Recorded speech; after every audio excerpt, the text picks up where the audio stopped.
하나님 말씀 봅니다. 마가복음 11장 1절로 11절 말씀입니다. 신약성경 마가복음 11장 1절에서 11절 말씀까지입니다. 제가 읽어드립니다. 그들이 예루살렘에 가까이 와서 감람산 벳바게와 베다니에 이르렀을 때 예수께서 제자 중 둘을 보내시며 이르시되 너희는 맞은편 마을로 가라. 그리로 들어가면 곧 아직 아무도 타보지 않은 나귀 새끼가 매 있는 것을 보리니 풀어 끌고 오라. 만일 누가 너희에게 왜 이렇게 하느냐 묻거든 주가 쓰시겠다 하라. 그리하면 즉시 이리로 보내리라 하시니 제자들이 가서 본즉 나귀 새끼가 문 앞 거리에 매 있는지라. 그것을 보니 거기 서 있는 사람 중 어떤 이들이 이르되 나귀 새끼를 풀어 무엇하려느냐 하매 제자들이 예수께서 이르신 대로 말한데 이에 허락하는지라. 나귀 새끼를 예수께로 끌고 와서 자기들의 겉옷을 그 위에 얹어 놓음에 예수께서 타시니 많은 사람들은 자기들의 겉옷을 또 다른 이들은 들에서 벤 나뭇가지를 길에 펴며 앞에서 가고 뒤에서 따르는 자들이 소리 지르되 호산나 찬송하리로다. 주의 이름으로 오시는 이여 찬송하리로다. 오는 우리 조상 다윗의 나라여 가장 높은 곳에서 호산나 하더라. 예수께서 예루살렘에 이르러 성전에 들어가사 모든 것을 둘러보시고 때가 이미 저물매 12 제자를 데리시고 베다니에 나가시니라. 아멘.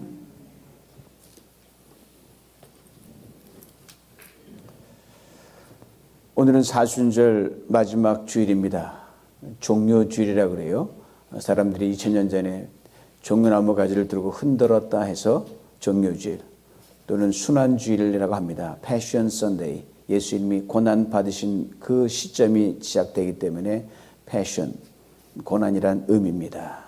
그리고 내일부터 예수님의 사명의 절정인 고난주간이 시작이 됩니다. 요새 제가 요한복음 이 필사를 하면서 너무너무 큰 은혜를 많이 받고 있습니다.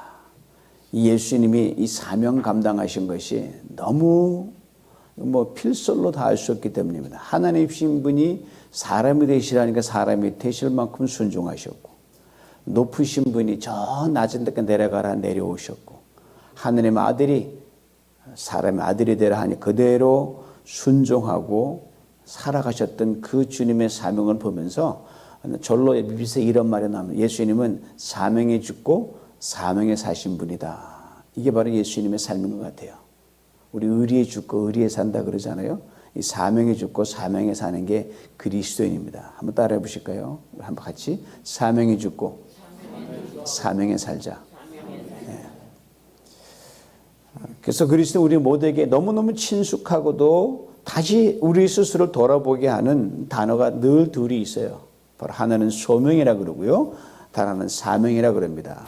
소명이란 부르심입니다. 하나님이 여러분 것들을 부르시는 거예요. 우리 병준아 그러고 그다음에 그레이스야 부르잖아요. 네.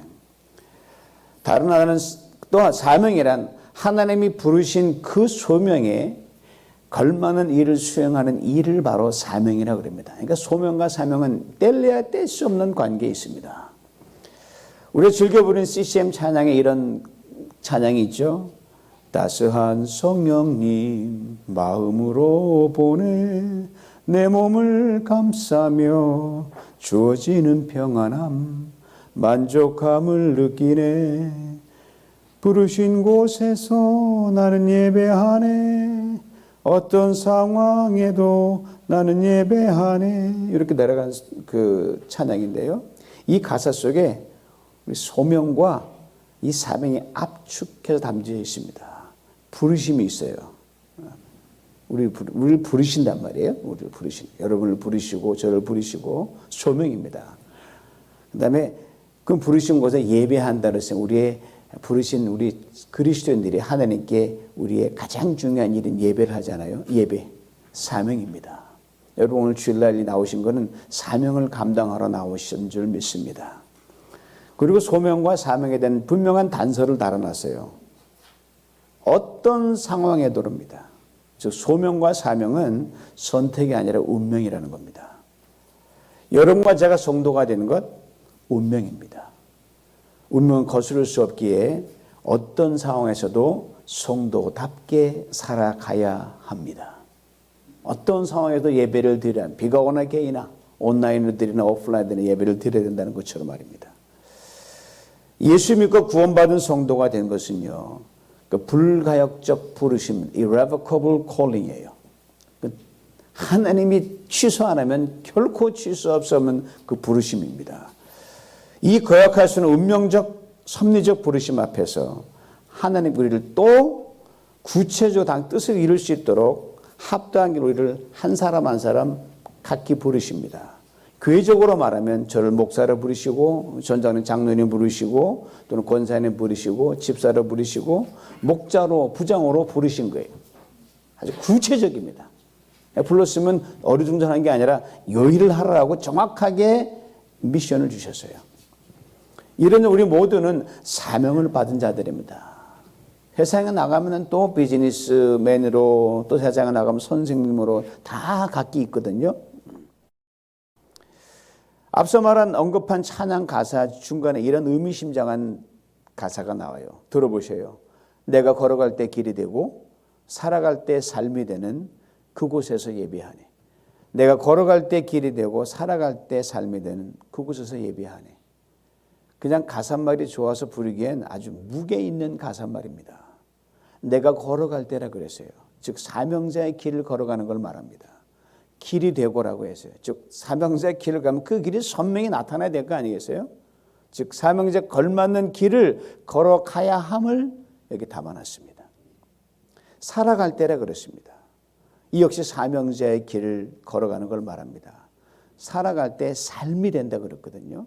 즉 사명자에 걸맞는 삶을 살아야 하는 걸 의미합니다. 그렇지 않으면 너 부르심 받았지만 사명 감당하지 잘 못하고 있다라는 그 반대적인 뜻도 담겨 있기 때문입니다. 굉장히 의미심장한 가사입니다.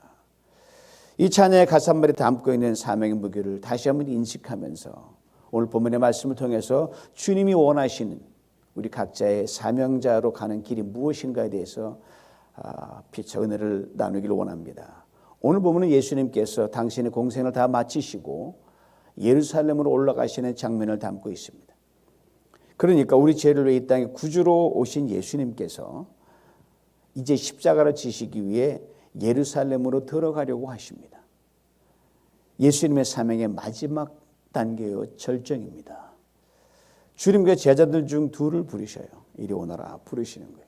이미 부르신 제자에게 또 다른 걸 맡기려고 또 부르시는 거예요. 그리고 사명을 맡기십니다. 이에 오늘 본문 1절에 이렇게 증거합니다. 예수께서 제자 중 둘을 보내시며 너희는 맞은편 마을로 가라. 그리로 들어가면 곧 아직 아무 사람도 타보지 않은 나귀 새끼가 매 있는 것을 보리니 풀어 끌고 오라. 만일 누가 너에게 왜 이렇게 하느냐 묻거든 주가 쓰시겠다 하라. 그리하면 즉시 이리로 보내리라. 사명자의 길에 아주 중요한 것들을 일깨워주는데 첫째로 사명자의 길은 뭐냐? 내가 선택한 길이 아니라는 겁니다. 보내시며라고 했거든요. 여러분 주일날 예배 나온 거 여러분 자기 발로 나온 것처럼 보이죠? 천만의 말씀입니다. 한 해 부리지 않으면 나올 수가 없어요. 내가 가고 싶은 길을 가는 것이 아니라 주님이 원하시는 길을 가는 것이 사명자의 길입니다. 선택권은 내게 있는 게 아니에요. 주님께 있다는 겁니다. 이것을 우리는 분명히 알아야 합니다. 그리고 믿어야 합니다. 그리고 고백해야 합니다. 신약성경에 바울이 쓴 글이 참 많은데요. 데살로니가 전후서를 제외하고는 바울은 예업 자신의 편지글을 자신의 사명에 대한 고백으로 시작을 합니다.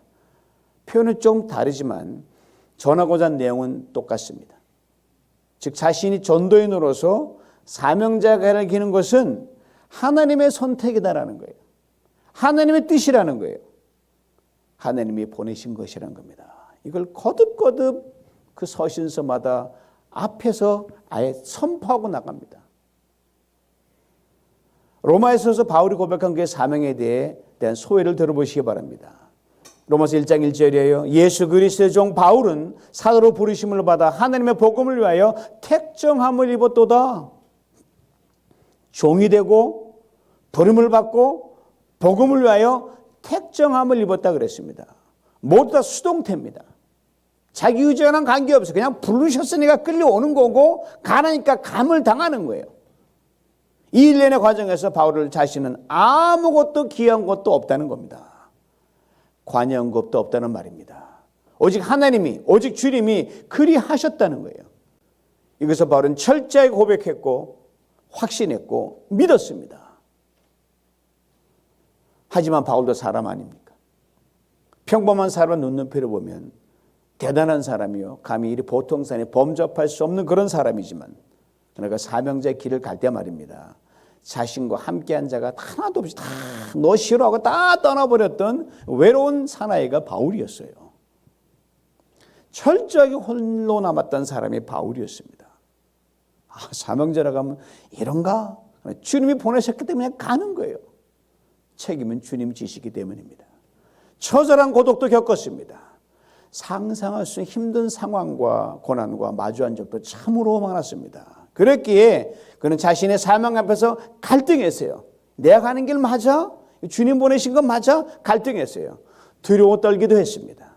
상황 앞에서 흔들리고 휘청거리고 떨릴 때마다 바울은 이렇게 하나님께 부르짖었어요. 주님, 나는 당신의 종입니다. 나를 부르시는 당신이십니다.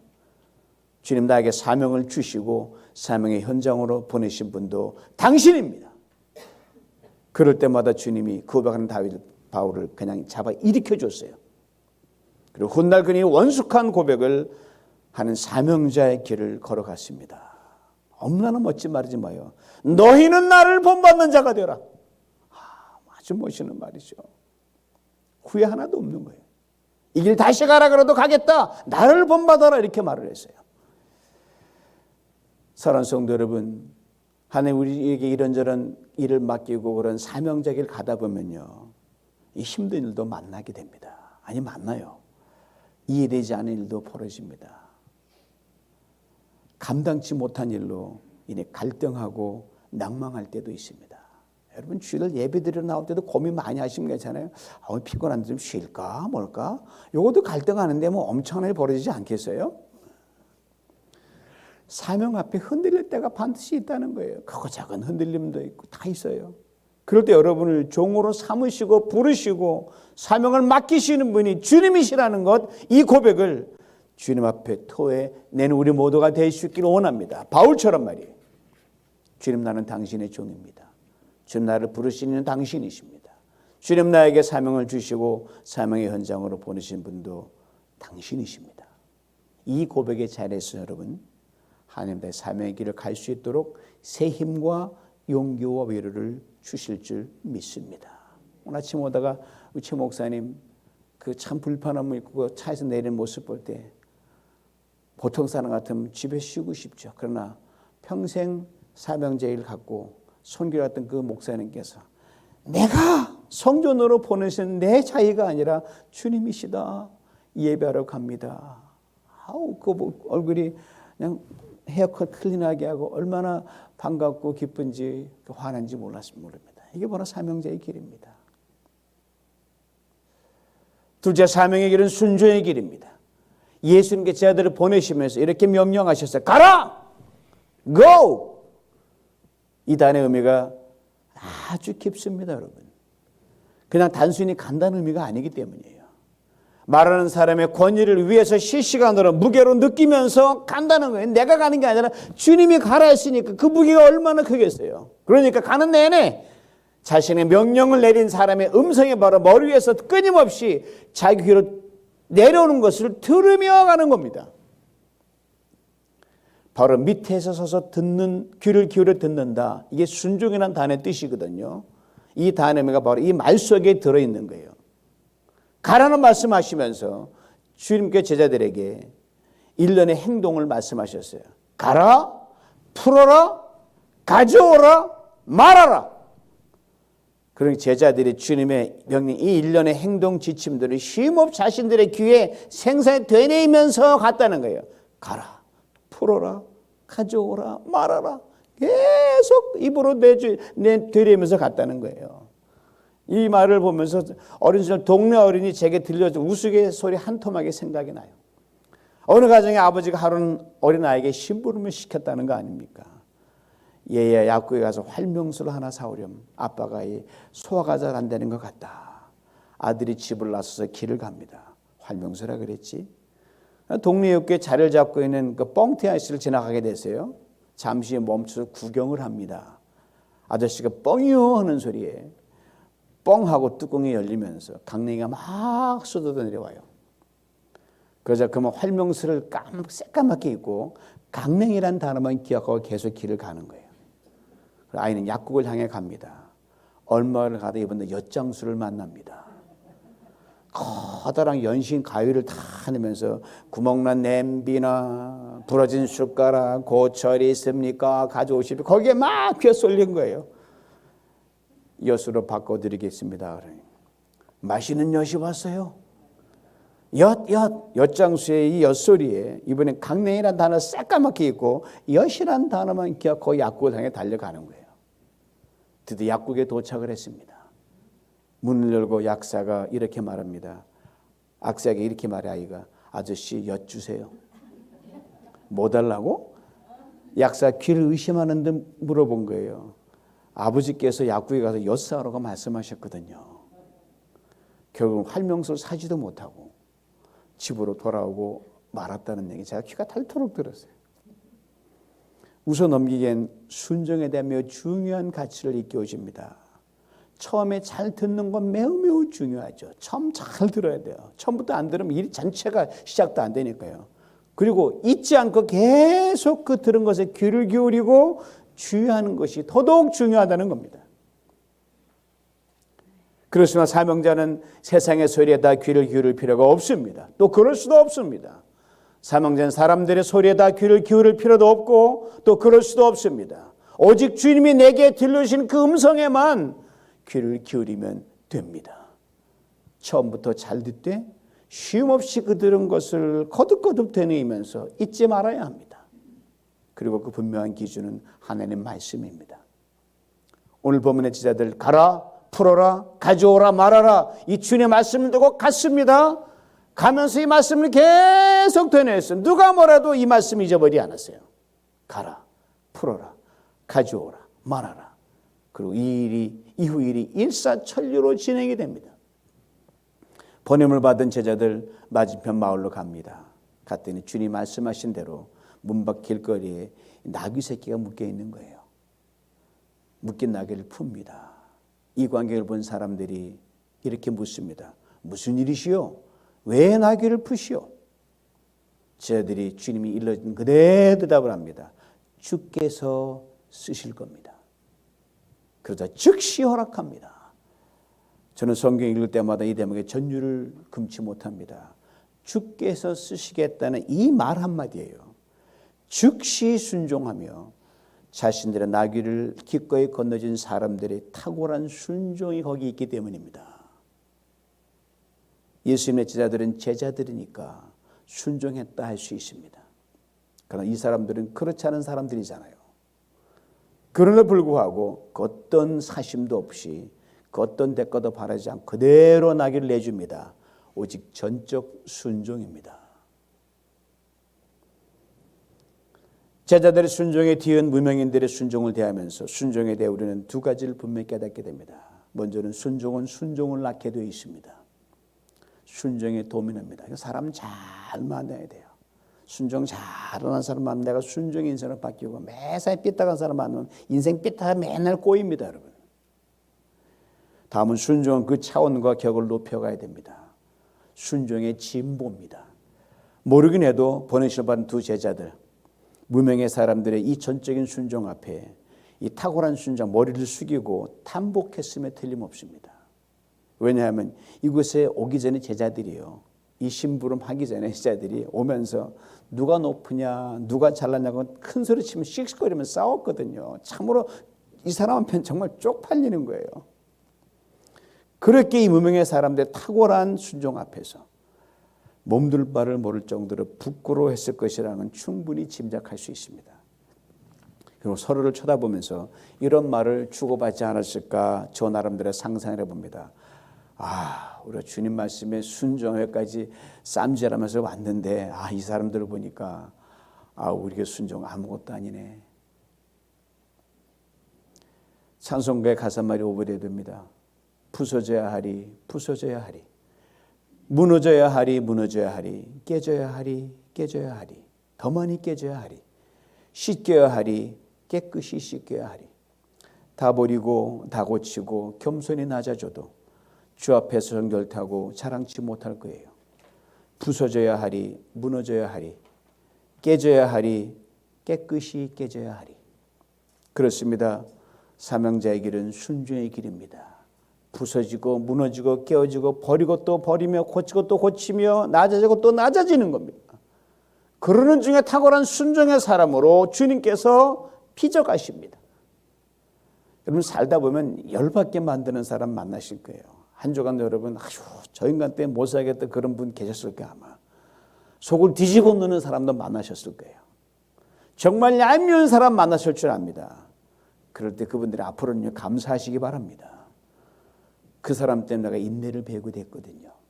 그 사람 때문에 내가 순종을 배우게 됐거든요. 그 사람 때문에 내가 성숙해졌고 그 사람 때문에 내가 주님을 조금이라도 닮아갔기 때문입니다. 셋째로 사명자의 길은 주님을 등에 태우고 가는 길입니다. 제자들이 나귀를 풀어 예수님께로 가져옵니다. 자신들의 겉옷을 나귀 등에 얹혀놓고 안장을 만듭니다. 그리고 예수님을 나귀 등에 태웁니다.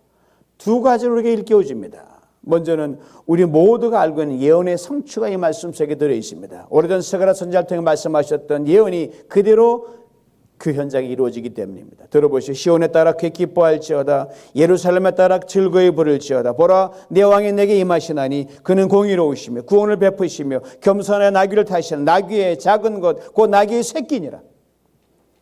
모든 능력과 영광을 가지신 주님께서 화려한 왕의 행렬이 아닌 어린 나귀 새끼를 타고 시가 행진을 하십니다. 주님의 탁월한 겸손입니다. 다음은 주님을 등에 태우고 가는 나귀 새끼가 바로 여러분 같이 우리들이라는 사실입니다. 여러분 말 타면 경마 잡히고 싶다는 속담이 있죠. 요즘 편으로 말하면 이렇게 됩니다. 승용차를 좋은 걸 샀더니 이제 기사를 두고 싶다 이런 말이죠. 인간의 욕심과 허영은 끝이 없다는 의미입니다. 경마는 나 대신 고삐를 잡고 말을 대신 부려줄 하인을 둔다는 뜻이거든요. 그런데 어떡합니까? 주님이 나를 부리는 기수인데요. 나는 주님을 태우고 가는 말인데요. 그것도 나귀 새끼에 불과한데 말입니다. 근데 말입니다. 주님 앞에 나귀 새끼를 못 끌고 온 제자들 그리고 이 광경을 보고 있던 다른 제자들 주님을 나귀 등에 태우고 일단 거리 행진을 합니다. 그때 이들은 예수님과 동상이몽이었다는 것을 우리는 간과해서는 안 됩니다. 십자가를 지기 위해 예루살렘에 들어가시는 주님을 보고 제자들은 예수님의 권세에 올라타서 한번 출세가들을 달려보겠다 이런 야망이 각자에게 들어있었어요. 그 야망이 크거나 작으냐의 차이뿐입니다. 결국 저들은 철저하게 실패했습니다. 무너졌습니다.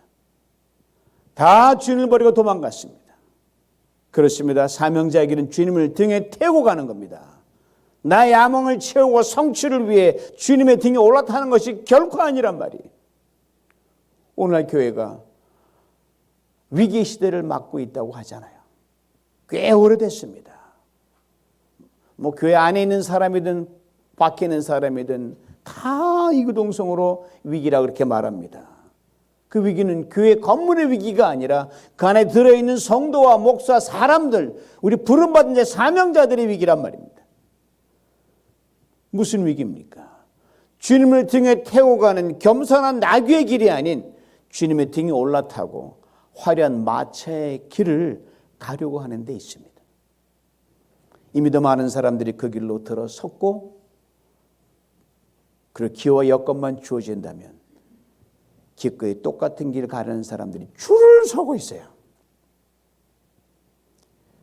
그런데 이것을 떨쳐버리는 것이 결코 쉽지 않게 알면서도 그냥 미친 듯이 그 길을 가는 거예요.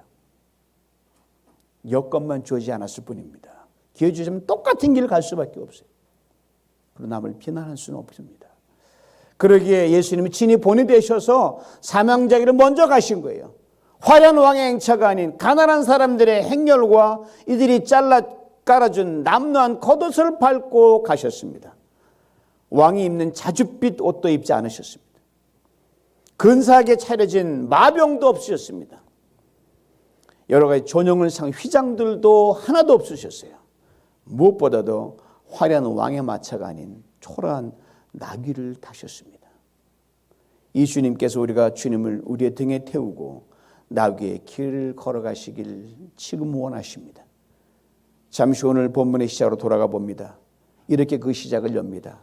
저희가 예루살렘에 가까이 와서 감람산 벳바게와 베단에 이르렀을 때 잠시 지도를 보죠.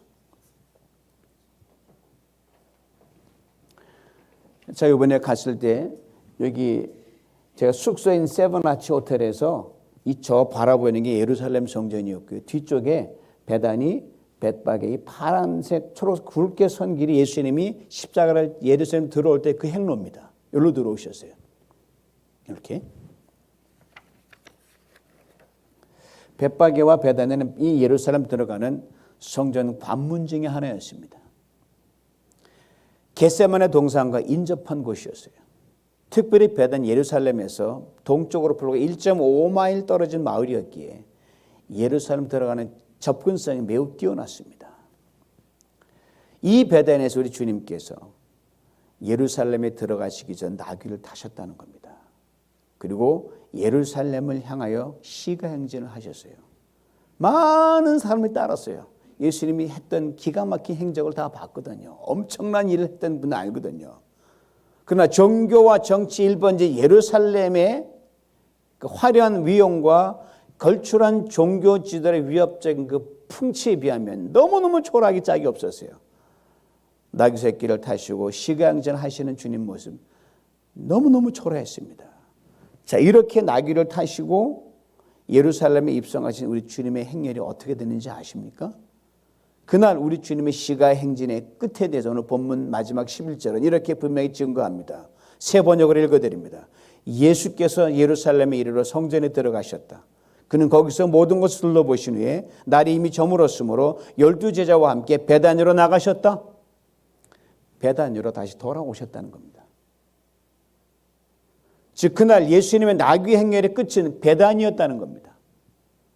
이쯤 되면 뭔가 이 깨닫는 바가 없으십니까? 사명자의 길은 베다니에 시작해서 베다니에서 끝이 나야 한다는 사실입니다. 결코 예루살렘이 아니라는 겁니다. 이것을 잊지 말아야 됩니다. 과정에서 화려한 예루살렘을 지날 수 있어요. 그건 뭐 막을 수가 없잖아요. 그러나 그 과정조차도 화려한 마차 행렬이 아닌 나귀 행렬이 돼야 한다는 사실입니다.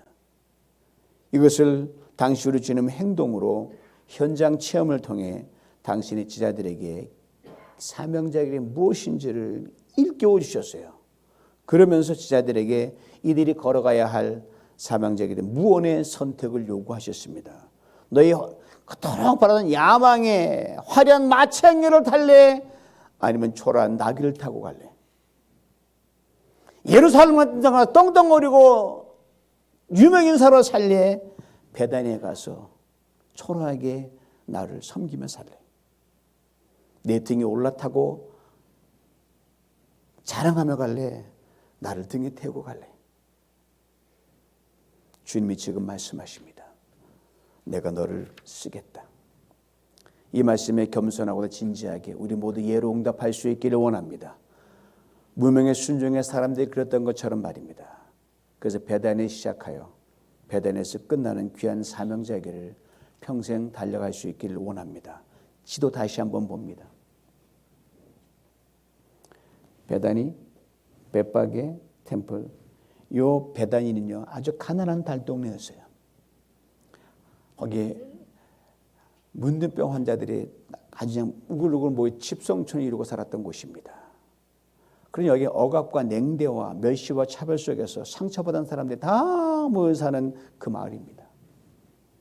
깊이 1호의 마을이 베단이었고요. 그 근방은 전부 다 마찬가지입니다. 그런데 이 베다니를 주님께서 베이스 캠프로 삼으시고 마지막 사명의 길을 가셨습니다. 제 목회 단상에서 언급했듯이 이 동쪽은 모든 사람들이 기피하는 그 출구예요. 못 사는 사람들이 이 동문은 들어와서 예루살렘 들어오는데 내노란 사람 다 일로 안 가요. 주님 이 길을 자처하고 가셨습니다. 그 들어오셨고 다시 나오셨습니다. 이것을 잊지 말아야 됩니다. 바로 이 베다니에서 죽은 나사로가 살아났다는 거 아닙니까? 부활의 마일이 됐습니다. 바로 이 베다니에서 한 여인이 평생 동안 모아놓은 나도 향유옥밥을 깨뜨렸습니다. 최고의 섬김과 헌신의 마을이 됐습니다. 이 베다니가 주님이 땀방울이 핏방울로 변하기까지 기도하심으로 십자가를 지실 수 있는 힘을 얻으셨던 겟세마네 동산과 거의 같이 붙어 있어요. 같은 능선에 있어요. 그리고 주님이 하늘로 올라가서 승천하셨던 감람산도 바로 이 베다니와 함께 끼고 있습니다. 그리고 우리 주님께서요, 구름 타고 우리를 데리러 다시 오실 때 베다니는 영광스러운 재림의 마을이 될 것입니다. 그러므로 베다니는 역사의 시작과 과정과 종말을 이어주는 섭리의 마을입니다. 바로 이 베다니가 어디냐? 오늘 여러분과 저의 삶의 자리입니다. 예수 그리스도를 주님으로 모시고 여러분 발걸음에 닿는 곳 모든 것이 베다니가 되어야 될 줄 믿습니다. 그렇다면 사명의 대소나 우열이나 높낮이가 있을까요? 전혀 없습니다. 크든 작든 남이 보든 안 보든 남이 알아주든 안 알아주든 묵묵히 이 일이 주님이 내게 맡겨주신 사명을 여기고 겸손히 순종하며 나갈 때 주님은요 다 귀하게 보십니다. 주일 앞에 서서 찬바람 맞고 이 주보를 나눠주는 그분이나 설교를 하는 저나 주일 예찬을 위해서 부엌에서 나만 고생했던 그 손길이나 다 귀하게 보신다는 말이에요. 나이 불문, 건강 불문, 환경 불문하고 능히 감당한 힘까지 주십니다. 그러므로 삶의 배단에서 배단위로 주님을 등에 태우고 겸손히 신실하게 우직하게 나귀의 길인 사명자 길을 걸어가시는 우리의 남은 인생이 되었으면 좋겠습니다. 그리 될 때 하나님께서 베다니의 기적이 우리의 기적이 되게 하실 줄 믿습니다. 주님 말씀하십니다. 가라! 주님을 등에 태우고 가십시다. 풀어라! 모든 묶인 것을 풀어지게 하실 것입니다. 끌고 오라! 많은 사람을 주님께로 돌아오게 하는 놀라운 역사가 일어날 줄 믿습니다. 말하라. 입술을 열어 예수님 복음을 나눌 때 즉각 듣고 따르는 놀라운 역사를 보게 될 줄 믿습니다. 우리의 삶의 동적인 베다니에서 하나님의 구원과 생명의 찬란한 햇살이 쉼없이 비치는 영광을 또한 누리게 될 줄 믿습니다. 이 은혜를 풍성히 받아 누리는 우리 모두가 될 수 있기를 주님의 이름으로 축원합니다. 하나님 아버지 참으로 감사합니다. 주님, 이 주님을 믿는다는 예수 그리스도 믿는 성도요 그리스도인이라고 하는 우리들입니다. 그러나 우리의 모습은 너무나 주님의 원함과 다릅니다. 하나님 아버지, 우리 삶에서 주님을 등에 태우고 겸손히 나가는 우리의 사명자의 길을 감당하여 주님의 영광을 높이며 우리 삶 가운데서 우리 삶이 기적의 현상이 되는 그런 놀라운 역사가 이루어지게 하여 주시옵소서. 예수님의 이름으로 기도하옵나이다. 아멘.